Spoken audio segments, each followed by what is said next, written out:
आई तुळजाभवानीला बोकडाचा बली का देतात व या प्रथेमागील कोणकोणते कारण आहे? सर्वात प्रथम महिषासुर वध. देवी तुळजाभवानी ही महिषासुर मर्दिनी आहे. नवरात्रात देवीने महिषासुराशी युद्ध करून त्याचा वध केला होता. दसऱ्याच्या दिवशी हा विजय साजरा केला जातो आणि त्यासाठी महिषासुराचे प्रतीक म्हणून बोकडाचा बली दिला जातो. दुसरे, श्रद्धा आणि परंपरा.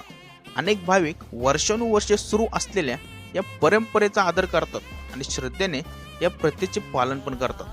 हा त्यांच्या श्रद्धेचा आणि कौटुंबिक परंपरेचा एक भाग असतो.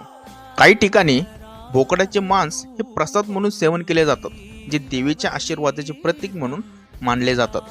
थोडक्यात तुळजाभवानीला बोकडाचा बली देण्यामागे देवी महिषासुर वधाचे स्मरण आणि भाविकांची श्रद्धा व पारंपरिक पूजा या गोष्टी कारणीभूत आहेत.